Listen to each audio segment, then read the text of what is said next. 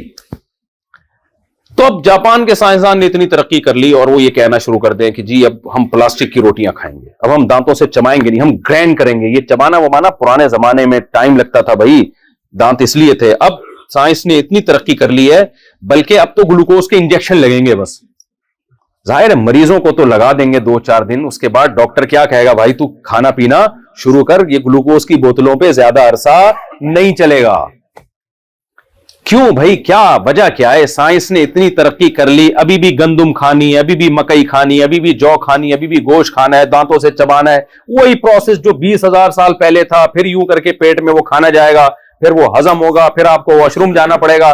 یار اس تکلف سے نکالو اب دنیا کو. اگر آپ سائنسدانوں کے پاس گئے اور آپ نے یہ کہا ڈاکٹر صاحب اس تکلف سے اب انسانوں کو نکالو, اب دنیا بہت ایڈوانس ہو گئی ہے, اب اتنا ٹائم نہیں ہے, اب جو ہے نا اب تو الیکٹرانک میڈیا نے دنیا کو گلوبل ولیج کی طرح بنا دیا ہے, اور اب دنیا بہت فاسٹ ہے. اب یہ کہ بیٹھو اور کھاؤ اور چبا چبا کے ہوتا, اب سائنس ایڈوانس ہو گئی ہے, اب کچھ اور لے کر آؤ. تو ڈاکٹر کیا کہے گا, بھائی سائنس کتنی ترقی کر لے, انسان کم بخت وہی ہے جو 10,000 سال پہلے تھا. اس کی نیڈ, اس کی ضرورتیں ساری وہ کبھی بھی چینج بولتے کیوں نہیں ہو, بلکہ پہلے فطرت کے زیادہ قریب تھا, لمبی عمریں تھیں. اب فطرت سے دور ہو گیا تو عمریں کیا ہو گئی ہیں, کم ہو گئی.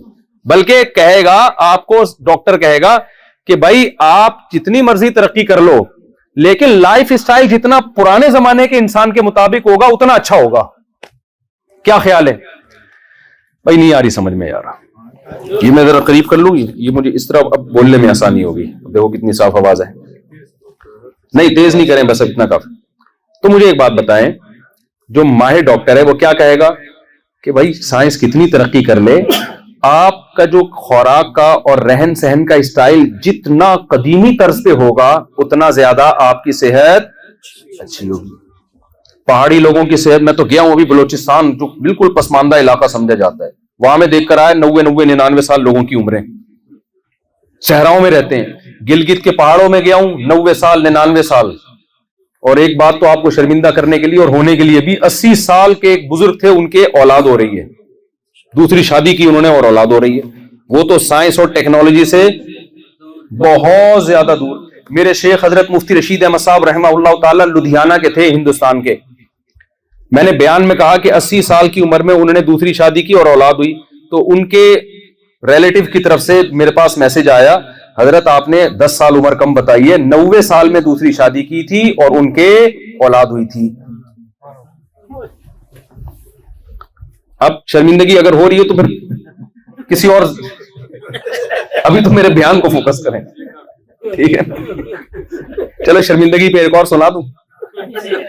طائف میں نا, طائف یہ جو سعودی عرب کا ہے نا طائف, یہ میں بتا رہا ہوں کہ صحت میں جتنی قدیمی طرز زندگی ہوگی اتنا آپ کی صحت کیا ہوگی, اچھی ہوگی. تو یہ میں سمجھانا یہ چاہ رہا ہوں کہ اسی طرح میرے بھائی جو فطرت ہے نا, جس پہ اللہ ہمیں چلانا چاہ رہے ہیں, جس سے ہم جدید اس زندگی کی وجہ سے اس فطرت سے دور ہو گئے ہیں, تو ہماری روحانی زندگی بھی اسٹرانگ اور سکون اور مینٹلی بھی ہم اسٹرانگ اسی وقت ہوں گے جب اسی فطرت پہ چلے جو صدیوں پہلے آدم علیہ السلام کو اللہ نے جو فطرت دی تھی, جو راستہ دیا تھا, موسیٰ علیہ السلام کو, داؤد علیہ السلام کو, سلیمان علیہ السلام کو, محمد صلی اللہ علیہ وسلم کو, جو اللہ نے راستہ بتایا قرآن میں اور حدیثوں میں جو راستہ ہے, اسی پہ چلیں گے تو سکون ملے گا آپ کو. ادروائز سکون کے علاوہ آپ کو سب کچھ مل جائے گا, سکون نہیں ملے گا آپ کو. دولت ملے گی, پیسہ ملے گا, ہو سکتا ہے صحت بھی مل جائے, سکون نہیں ملے گا, کیونکہ نیچر میں ہی سکون ہے میرے بھائی, اور نیچر سائنسی ترقی سے چینج نہیں ہوتی. تو میں وہ آگے واقعہ تو سنا دیتا ہوں. وہ طائف میں نا ہمارے استاذ تھے, وہ طائف جو مکہ مکرمہ کے قریبی شہر ہے نا سعودی عرب میں, وہاں کے قاضی ہیں, سعودی عرب کے جج ہیں, بوڑھے جج تھے. تو ہمارے استاذ نے ان سے پوچھا کہ حضرت آپ اتنے سالوں سے کیسز نمٹا رہے ہیں, تو کوئی بڑا ہی انوکھا واقعہ آپ کی زندگی میں آیا ہو تو بتائیے. اس کا ایکو اگر ختم کر دیں تو بہت اچھا ہوگا. کوئی انوکھا واقعہ آپ کی زندگی میں آیا ہو تو بتائیے. انہوں نے پھر بتایا, میری زندگی میں ایک عجیب واقعہ آیا کہ 4 عورتیں آئیں, جوان عورتیں, انہوں نے کیس کیا اپنے ہسبینڈ کے خلاف کہ ہمارا ہسبینڈ ہمارے قریب بہت زیادہ آتے ہیں, جس کی وجہ سے ہمیں ٹینشن ہونے لگی ہے. یعنی میاں بیوی کا جو ریلیشن ہوتا ہے نا وہ ہم سے اتنا زیادہ قائم کرتے ہیں کہ اب ہمارے بس میں, ہماری برداشت سے باہر ہے. پابندی لگائی جائے اس کو. 4 بیگمات ہیں اور میاں صاحب نے چاروں کو اتنی ٹینشن دی ہوئی ہے کہ وہ بیویاں عدالت پہنچ گئی, برقعے میں, پردے والی عورتیں تھیں, وہ عدالت میں پہنچ گئی کہ بھائی اس کو بولو کہ اب یعنی نہیں آئے یہ. تو وہ قاضی صاحب کہتے ہیں میں حیران ہوا یار کون ٹارزن کی اولاد ہے جو جس نے 4 بیویوں کو اتنی ٹینشن دی ہوئی ہے, تو کون ہے بھائی یہ ٹارزن؟ خیر کہتے ہیں اب کیس چونکہ آیا تھا, رپورٹ آئی تھی تو میں نے بلوا لیا اس کو.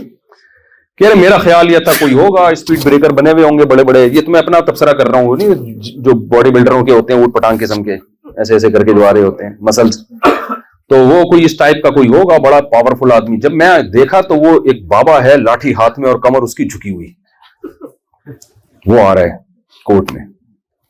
کہہ رہے میں نے کہا یار اس بزرگ کو دیکھو اور اس کے کام دیکھو. کہہ رہے ہیں میں نے کہا کہ بھائی کیس تو بعد میں ہوگا, میں بزرگ کو سائڈ پہ لے گیا, میں نے بولا کھاتا واتا کیا ہے تو پہلے یہ بتا, کھاتا کیا ہے, پہلے اس کے علوم سے فائدہ اٹھایا جائے, کیس تو ہوتا رہے گا. اس بزرگ نے یہ بولا کہ میں صرف کھجور کھاتا ہوں, زیتون کا تیل ہے, اونٹنی کا دودھ ہے, بس اس 3 چیزوں پہ زندگی گزر رہی ہے. تو اگر وہ ٹیکنالوجی اور ڈاکٹروں کے مشورے سے چل رہا ہوتا ہے, ایکچولی ایک متوازن غذا کے لیے یہ بھی چاہیے تو یہ بھی چاہیے تو یہ بھی چاہیے, تو یہ حالات ہوتے. بھائی جدید خوراکیں کھا رہا تھا یا قدیم خوراکیں؟ اب وہ بزرگ کہتے ہیں کہ بھائی وہ تو 1000 سال پہلے موسیٰ علیہ السلام بھی چونکہ کھجور کھاتے تھے, اب تو سائنس نے 3-4 ہزار سال پہلے موسیٰ علیہ السلام بھی چونکہ کھجور کھاتے تھے, تو اب تو سائنس نے اتنی ترقی کی, اب میں پیزا کھاؤں گا, اب میں کھجور نہیں کھاؤں گا. یا اب وہ جو زیتون کا تیل ہے وہ تو قرآن میں بھی اس کا تذکرہ ہے, موسیٰ علیہ السلام 3-4 ہزار سال پہلے موسیٰ کلیم اللہ نے بھی زیتون کا, اس میں بھی اس وقت زیتون کھایا جاتا تھا. تو اب چونکہ سائنس نے اتنی ترقی کی ہے, اب میں ڈاکٹروں کا تجویز کردہ آئل جو فلاں کمپنی نے بنایا ہے وہ میں کھاؤں گا. اور اونٹنی کا دودھ یہ پرانے زمانے کی پرانی بات ہے, میں پیوں گا ڈبے کا دودھ جو ریکمینڈ کیا ہے مجھے سعودی عرب کے فلاں ڈاکٹر نے. تو آپ بتائیں اگر وہ یہ کر رہے ہوتے تو یہ رپورٹیں ہوتی؟ ارے بھائی بول لو نا یار, یہ رپورٹیں ہوتی؟ یہ رپورٹیں اس لیے نہیں تھیں کہ انہوں نے بولا خوراک میں نیچر کو فالو کرنا ہے, جدت کو فالو نہیں کرنا. جدت ڈبہ ہے اور نیچر بھینس اور گائے کا تازہ دودھ ہے. جدت ڈالڈا ہے, ڈالڈا کمپنی نہ کیس کر دے, ڈالڈا جو بھی کیس, جتنے بھی کوکنگ آئل آ رہے ہیں نا, نیچرل دیسی بول لینا بھائی کیا ہو گیا, دیسی گھی ہے. اگر آپ دیسی گھی کھا کے بیٹھے ہوتے تو مجھے بار بار یہ بولنے کی ضرورت نہ پڑتی کہ بولیں آپ, خود آپ میں اتنا کرنٹ ہوتا کہ آپ بڑھ چڑھ کے بول رہے ہوتے. تو دیکھو میرا مقصد ان واقعات سے واقعات سنانا نہیں ہے, میرا مقصد یہ بتانا ہے کہ جیسے صحت کے معاملے میں نیچر سے انسان بغاوت کرے تو صحت مند نہیں رہ سکتا, تو جیسے مادی صحت میں اس طرح مینٹلی صحت جس کو ہم سکون اور اطمینان کہتے ہیں, اس میں بھی اگر فطرت سے بغاوت کرو گے تو کبھی بھی سکون نہیں ملے گا.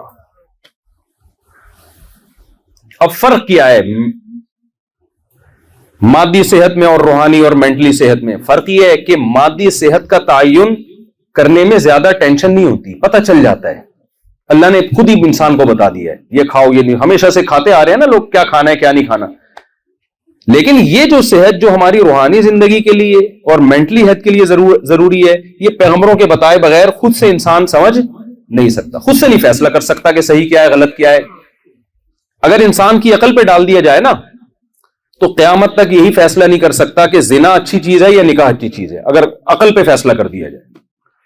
اگر عقل پہ ڈال دیا جائے اس کو نہیں پتا چلے گا کہ ماں باپ گھر میں رکھنے کی چیز ہے یا اولڈ ہاؤس میں جمع کرانے کی چیز ہے.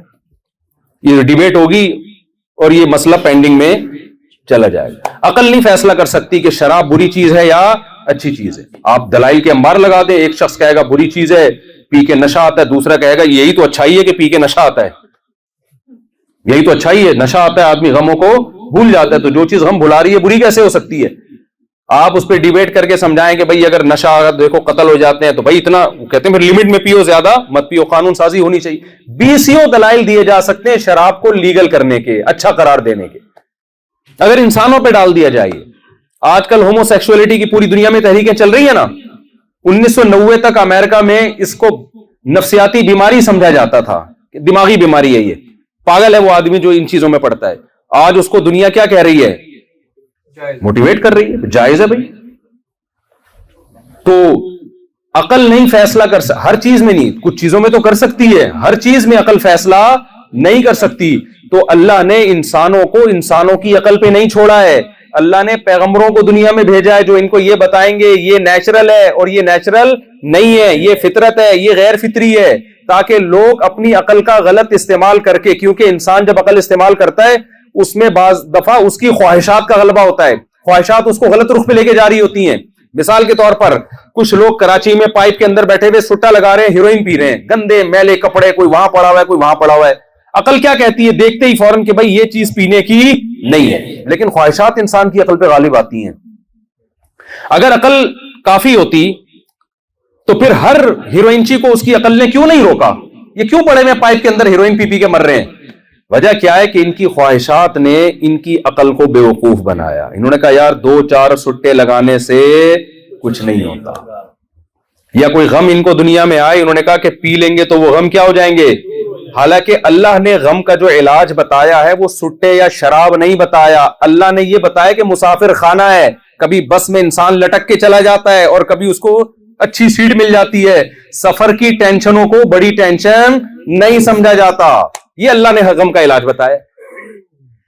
آپ غم کا علاج تلاش کر رہے ہو عیاشی میں, خودکشی میں, اور نفسیاتی ڈاکٹروں کے پاس تلاش کر رہے ہو.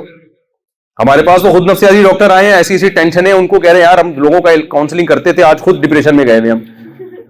کیونکہ جو دنیا کو مسافر خانہ نہیں سمجھے گا میرے بھائی, اس کے پاس کوئی گولی نہیں ہے جو آپ کی ڈپریشن, وہ وقتی طور پر تو ہو جائے گا فائدہ, ورنہ حقیقت میں کوئی علاج نہیں ہے اس کے پاس. تو کیا کہہ رہا تھا میں, وہ بات ہی دماغ سے نکل, ایک مثال نہیں وہ بھی ایک مثال دے رہا تھا میں, ادھر کو کیسے پلٹ گیا. چلو مفتی سے قاضی صاحب, نہیں وہ تو پرانا قصہ ہو گیا نا, وہ جو بزرگ آئے تھے کمر جھکی ہوئی تھی, وہ تو میں کھجور کے فضائل بتا رہا تھا آپ کے سامنے. تو خیر, تو جب تک یہ ڈپریشن, اور ہاں میں یہ کہہ رہا تھا کہ اسلام نے جو آپ کو بتایا ہے وہ نیچرل ہے. ہاں میں ہیروئنچیوں کی مثال دے رہا تھا, چلو ہیروئنچیوں میں ایسا کھو گیا تھا نا میں کہ وہ بھول ہی گیا میں, کیونکہ ہمارے یہاں ہیروئنچی الحمدللہ بہت ہیں. تو اب آپ کیا کرو گے اگر آپ عقل سے فیصلہ, وہ ہیروئنچی کو جب پتا تھا کہ اس نے بہت سے ہیروئنچیوں کا انجام دیکھا ہے نا, پھر بھی کیوں جا رہا ہے, شہوات اور خواہشات کیا کرتی ہیں, انسان کی عقل کو کیپچر کر لیتی ہیں. دنیا میں یہی ہو رہا ہے. ہومو سیکسولیٹی کیوں عام ہو رہی ہے؟ اس لیے کہ جو اس برائی میں پڑ گئے, اب ان کو بجائے اس کے کہ عقل استعمال کر کے اس برائی کو چھوڑیں, تو خواہشات نہیں چھوڑنے دیتی, انہوں نے اسی کو کیا کر دیا, لیگل. ہر برائی کے پیچھے خواہشات ہوتی ہیں جو آپ کو مس گائیڈ کر کے اندھیروں میں ڈال. خودکشی کرنے والا خودکشی کیوں کرتا ہے؟ اس کی بھی تو عقل کہہ رہی ہے کہ یار اتنی ٹینشن میں رہنے کا فائدہ کیا, اور جا کے اپنی جو زندگی جو سب سے بڑی نعمت ہے, جس کو بچانے کے لیے کروڑوں اربوں روپے لوگ خرچ کر دیتے ہیں, وہ اپنے ہاتھ سے اس زندگی کو تباہ کر رہا ہوتا ہے, اپنے ہاتھ سے برباد کر رہا ہوتا ہے. تو اس لیے اللہ نے انسانوں پہ رحم کیا. اللہ نے انسانوں کو پیدا کر کے انسانوں کی عقل کے حوالے نہیں کیا. یہ نہیں کہا کہ بے عقل بن جاؤ, نہ. اللہ نے عقل کو صحیح رہنمائی دی کہ عقل ان اصولوں کی روشنی میں استعمال ہوگی, کیونکہ اسلام جتنا عقل استعمال کرنے کا حکم دیتا ہے نا, اتنا کوئی مذہب عقل استعمال کرنے کا حکم نہیں دیتا. لیکن اسلام اس عقل کو میں رہنمائی کرتا ہے کہ غلط سے یہ خواہشات سے مغلوب نہ ہو جائے. تبھی قرآن نے کہا افرأیت من اتخذ الہہ ہواہ, بھلا اس شخص کو دیکھا جس نے اپنی خواہشات کو معبود بنا لیا, جو خواہشات کو پہلے رکھتا ہے عقل کو بعد میں رکھتا ہے. تو اللہ تعالیٰ نے ہمیں بتایا کہ بھائی دیکھو میں نے تمہیں جتنی صلاحیتیں دی ہیں ان میں کوئی صلاحیت لامحدود نہیں ہے, تمام صلاحیتیں محدود ہیں. اب ان صلاحیتوں سے فائدہ نہ اٹھانا بھی ظلم, اور اپنی اوقات سے زیادہ ان سے فائدہ اٹھانے کی کوشش کرنا بھی کیا ہے, ظلم ہے. مثال کے طور پر اللہ نے ہمیں آنکھ سے دیکھنے کی صلاحیت دی, یا ہاتھوں سے وزن اٹھانے کی صلاحیت دی. اب ہم کوئی چیز اٹھا ہی نہیں رہے ہیں ہاتھ سے, یہ بھی ظلم ہے یا نہیں ہے؟ روٹی کا نوالا بھی نہیں اٹھا رہے ہم, اور یہ سمجھ رہے ہیں کہ اس سے ہمارے ہاتھ میں طاقت آ جائے گی, ہماری انرجی اسٹور ہو جائے گی. بھائی ایسا کچھ بھی نہیں ہوگا. ہاتھ جو ہے روٹی اٹھاؤ, وزن اٹھاؤ, جہاں ضرورت کی چیز ہے وہاں ہاتھوں کو استعمال کرنا پڑے گا. لیکن آپ نے کیا کیا, آپ نے کہا چونکہ میں اپنے ہاتھ سے 10 کلو ویٹ اٹھا سکتا ہوں, لہذا میں اب اس سے پورا یہ جو انہوں نے وہ بنایا ہے نا, پورا جو پل بنایا ہے سمندر کے اوپر, میں جاؤں گا اور ایک ہاتھ سے اوپر اٹھا لوں گا. تو لوگ کیا کہیں گے, بھائی یہ پی کے آ گیا آج, تو لگتا ہے زیادہ پی لیا تو نے. جب انسان پیتا ہے تو اس طرح کی باتیں کرتا ہے. آپ دیکھتے ہو, اللہ نے دیکھنے کی صلاحیت دی. ایک آدمی کہتا ہے میں یہاں سے بیٹھے بیٹھے دیوار کے پیچھے دیکھ کے بتاؤں گا. تو لوگ کیا کہتے ہیں, بھائی دیکھنے کا مطلب یہ, وہ کہہ رہے میری نظر چونکہ 6x6 ہے, لہذا میں تیسرا آسمان دیکھ کے بتا رہا ہوں کہ کہاں ہے وہ. تو لوگ کیا کہیں گے, بھائی 6x6 کا مطلب بھی کیا ہے, محدود ہے, اتنی نہیں ہو سکتی کہ آپ ایک لمٹ کو کراس کر جاؤ.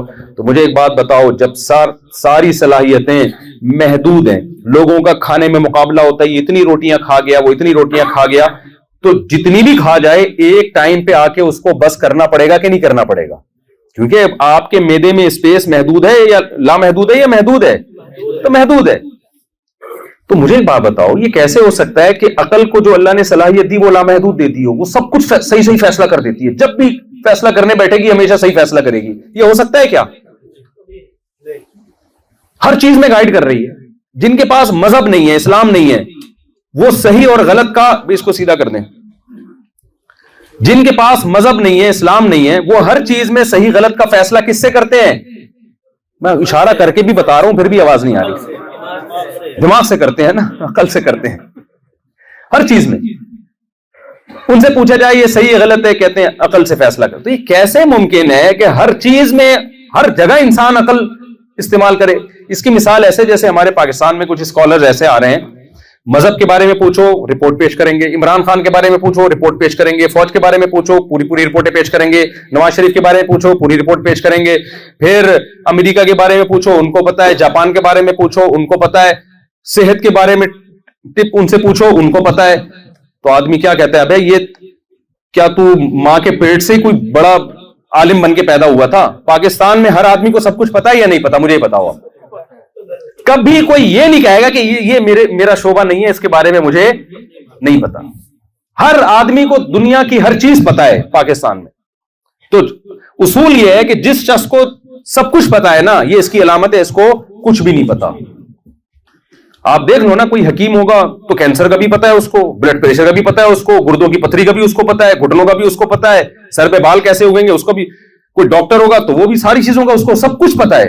ایک یوٹیوب پہ بڑے مشہور ڈاکٹر ہیں, ان کو سب چیزوں کے بارے میں رپورٹ ہے نا. میں بڑا انسپائر تھا ان سے, بڑا سنتا تھا. میں نے کہا یار اس بندے کی ریسرچ. تو میں نے ایک ڈاکٹر ان سے بھی بڑے ان سے رابطہ کیا, انہوں نے کہا بھائی اس کو کسی چیز کا بھی کچھ بھی پتا نہیں ہے, اس لیے کہ جس کو سب کچھ پتا ہے نا, اتنی عمر انسان کی نہیں ہے کہ وہ ہر شعبے میں اسپیشلسٹ بن جائے. کسی چیز میں اسپیشلائزیشن ہوتی ہے تو دوسری چیزوں میں نقص اور کمی پیدا ہو جاتی ہے. ہمارے ہاں دیکھیں جو ڈاکٹر ہے وہ قرآن کی تفسیر لکھ رہا ہے بیٹھ کے. ابے بھائی تیرا شعبہ میڈیکل سائنس ہے, قرآن کی تفسیر لکھنے کے لیے تو بہت گہرا علم چاہیے. اور جو مفسر ہے, جو عالم مفتی ہے, وہ لوگوں کو صحت کے ٹوٹکے بتا رہا ہوگا بیٹھ کے. مجھ سے اکثر لوگ جب کووڈ-19 آیا نا تو پوچھا کرتے تھے مفتی صاحب یہ کورونا جو ہے یہ اوریجنل ہے یا نہیں ہے؟ تو میں کہتا تھا میری فیلڈ کووڈ-19 یا کورونا نہیں ہے. وہ کہتے تھے مفتی صاحب ایک بہت بڑے بزرگ ہیں, عالم ہیں, انہوں نے کہا کہ سب ڈرامہ ہے. تو میں کہتا تھا میرے بھائی کورونا یہ بیماری ہے, یہ فیلڈ مفتیوں کی نہیں ہے, یہ فیلڈ کس کی ہے؟ ڈاکٹروں کی ہے. ساری دنیا کے سارے ڈاکٹر کہہ رہے ہیں کہ ڈرامہ نہیں ہے. یہ بے شک وہ وائرس کسی نے بنایا ہو نہیں بنایا ایک الگ ٹاپک ہے, لیکن وائرس ہے, بیمار ڈاکٹر مر رہے ہیں. نہیں فلاں مفتی صاحب کہہ رہے ہیں. تو میں نے کہا پھر طلاق کا مسئلہ ڈاکٹروں سے پوچھا کرو, طلاق کے مسائل جا کے کاغا خان کے اسپیشلسٹ کے پاس جاؤ کہ میں نے بیوی کو یہ الفاظ بولے طلاق ہو گئے کہ نہیں ہو گئی. ڈاکٹر کہے گا تیرا دماغ خراب ہو گیا, مجھ سے پوچھے گردے میں پتھری ہو گئی ہے کہ نہیں ہو گئی ہے. تو بالکل یہی ایسے جیسے گردے کے بارے میں آپ مفتیوں سے پوچھ رہے ہو اور مفتیوں کے بارے میں آپ کس سے پوچھ رہے ہو؟ ڈاکٹروں سے. تو یہ پاکستان میں ہے کہ الحمدللہ ہر شخص ہر فیلڈ میں کیا ہے؟ اسپیشلسٹ ہے. اس کے بغیر منجن بکتا نہیں ہے مارکیٹ میں.